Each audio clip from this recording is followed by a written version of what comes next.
Hello everyone, this is Kaylee from Crochet. I wanted to make this series of videos to go over the common stitches and techniques in my patterns. This is part 2 of the series. To check out part 1 and part 3 when it's released, please check the description box below. I will also link my Learn How to Crochet playlist if you want to go back and see all of these videos together. As a disclaimer, I am self-taught, so some of the methods that I may use may not be exactly the same as with other crochet artists that you follow. I will try to identify these as we go along. I have just found that these methods work for me and get the look that I want when crocheting. In part 2, I will be focusing on the common techniques that I use in my crochet patterns. This includes increasing and decreasing, including invisible decreasing, front or back loop only crocheting, color changing, including my method of invisible color changing, attaching yarn, closing or finishing up your project, and hiding excess yarn tails. For these demonstrations, I'm using a 4mm crochet hook and medium-sized yarn. If you have watched part 1 of the series, you may have already seen me increasing before. Here I'll go into more detail. Increasing is just increasing the number of stitches in your project.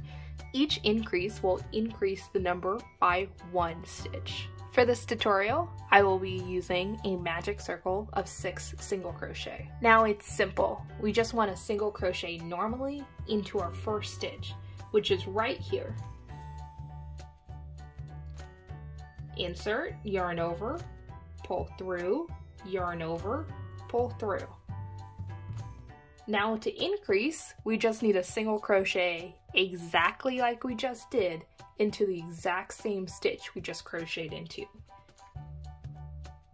Like so. Easy, right? Now let's increase in the remaining 5 stitches. We should end up with 12 single crochets because we are doubling the original number of 6 single crochets. Single crochet and do it again to increase. 1 and 2. 1 and 2. 1 and 2. 1 and 2. And this should be 12 single crochets, and you have successfully increased 6 times. Like increasing, decreasing is a method in which you can alter the number of stitches in your project. We are going to do the reverse of increasing, taking 2 stitches and reducing them to 1 stitch. I'm going to demonstrate 2 different methods, one normal and one invisible. For normal decreasing, insert your hook into the first stitch. Yarn over and pull back through. Now you want to insert your hook into your second stitch. Yarn over and pull through. You should end up with 3 loops on your hook. Yarn over and pull through all 3 loops. Now we have just reduced 2 stitches to 1. Let's repeat. Insert your hook into the first, yarn over, pull through. Insert your hook into the second stitch, yarn over, pull through. Yarn over, pull through all 3. Let's do this again. Insert your hook into the first stitch, yarn over, pull through. Insert your hook into the second stitch, yarn over, pull through. Yarn over again and pull through all 3 stitches. And that is how you normally decrease. Now to demonstrate invisible decreasing. Insert your hook into only the front loop of your first stitch. Next, you want to twist around and insert your loop into the front loop of your second stitch. We have not yarned over yet. Now yarn over, and pull through both of these front loops. You end up with 2 loops on your hook, like a normal single crochet, and yarn over and pull through, again like a normal single crochet. Let's repeat. Front loop only of the first stitch, and front loop only of the second stitch. Yarn over, pull through these front loops, yarn over, and pull through. Again, insert your hook into the front loop of the first stitch and the front loop of the second stitch.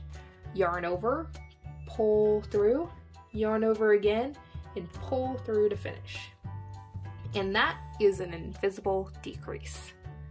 The advantage of invisible decreasing, if you haven't guessed by the name, is that it blends in more seamlessly to your project. However, I recommend only doing invisible decreasing when you can't see one side of your project, aka when you make something 3D and not something flat, like a piece of clothing. Sometimes a pattern may want you to only crochet into the front or back loops of a row. Now, what is a front or a back loop? If you look closely, a stitch will have 2 loops. This one, which is the front loop, it is the loop closest to you. And the other loop is the back loop. This is the loop furthest from you, or the loop closest to the inside of your project. So, if you need to only crochet into the front loop, when you insert your hook for a stitch, only insert it into this loop and just crochet normally. I just did a normal single crochet. Let's do another front loop only single crochet. Insert into this loop and single crochet. And again, this loop and single crochet. Now let's do a back loop only single crochet. We ignore the front loop and insert our hook into the back loop only, this loop, and single crochet normally. Let's do that again. Insert here, single crochet normally, under this one, and single crochet normally. Now if you look here, you can see the exposed front loop on the front of your project, or the right side of your project. If you do this cleverly, you can actually attach your yarn to these front loops and crochet around to do a little cute design aspect. And on the inside, you can see the 3 back loops for where we did the 3 front loop only single crochets. Color changing is simply going from one color to another without finishing your project. I will demonstrate both the normal way of color changing and my way of invisible color changing. Let's begin with normal color changing. Starting in the stitch before the one you want the new color in, insert your hook normally and yarn over and pull through. Now you have 2 loops on your hook of color 1. Ready your second color. For me, I'm gonna use green, and yarn over that instead of your first color, or pink in my case. You want to pull color 2 through both of these loops of color 1. And now into the next stitch, using color 2, single crochet normally. And just continue on single crocheting using color 2.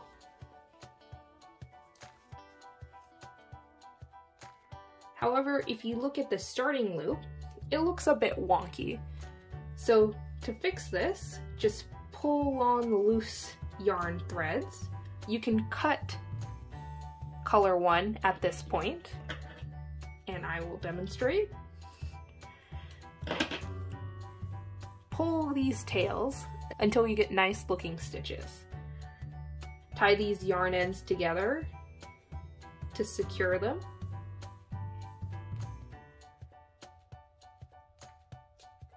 And I'm gonna further cut mine to neaten everything. And now all you have to do is continue crocheting with color 2 around. You have successfully color changed normally. You could also use this method if you run out of yarn mid-project and need to attach a new length of yarn in the same color to continue. Or in other words, if I ran out of pink and needed to continue using pink, I could instead attach more pink instead of green and continue crocheting around, and it would look great. Now to demonstrate invisible color changing. After you've crocheted all the stitches that you want in color 1, pull your hook out and place it to the side. And now cut your yarn, leaving a tail. Next, you want to pull on this loop so all the yarn comes out. Attach a tapestry needle to this yarn end. Now that we have a tapestry needle attached, skip the first stitch from where you are and start at the second stitch. You want to insert your needle coming towards you or from the inside of the project out and thread your string through that. Next, you want to go through this loop, your starting loop, and go in through the back loop only. Pull it tight, and what you can see is that you've essentially created an artificial stitch. Next, we just want to secure this yarn tail by just sewing into the back or the inside of your project. I just pick a couple random loops here, thread my needle in, and tie a knot, like so.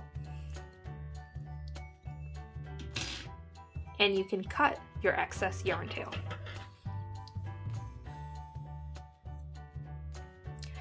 If you look, your artificial stitch looks pretty much the same as everyone else.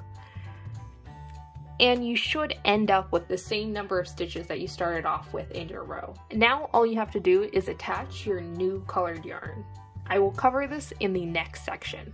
As with the invisible method of decreasing, invisible color changing gives you a more seamless line and end product. Normal color changing gets you this stair-step-like effect, which I generally don't like. However, it is easier and faster, so again, it's personal preference. You may be asked to attach new yarn to your project when crocheting. This may be onto an exposed front loop or when color changing, to give a couple examples. There are many ways of doing this, but this is the method that I use. To start, insert your hook into one of the stitches in your project. Now, with your new yarn, yarn over and pull through that stitch. We want to chain 1 and tighten. And then also, to better secure this, we're going to slip stitch into the same stitch. And now we are ready to crochet around this row normally. We're going to reinsert our hook into the same stitch and single crochet normally. This will be the first stitch in this row, not the slip stitch. So remember, when you're going back around and doing the row after this, do not crochet into the slip stitch. It will mess up your numbers. So now we can just normally single crochet into all of these stitches. And with the yarn tail that is left, we can further secure this by conveniently tying this with the color that we color changed from in our last section. And I'm going to cut these tails for neatness. But we have successfully attached a new piece of yarn onto our project. Once you have finished a crochet project, you'll need to close this hole left behind and hide your excess yarn. I often start by slip stitching into the next stitch just to secure everything together. Next, I take my crochet hook out. We will not need this anymore. And cut some of the excess yarn. Next, pull your yarn through this loop and attach a tapestry needle to your yarn tail. Now what we're gonna do is weave in this yarn tail into the last row of single crochets that you did in your project.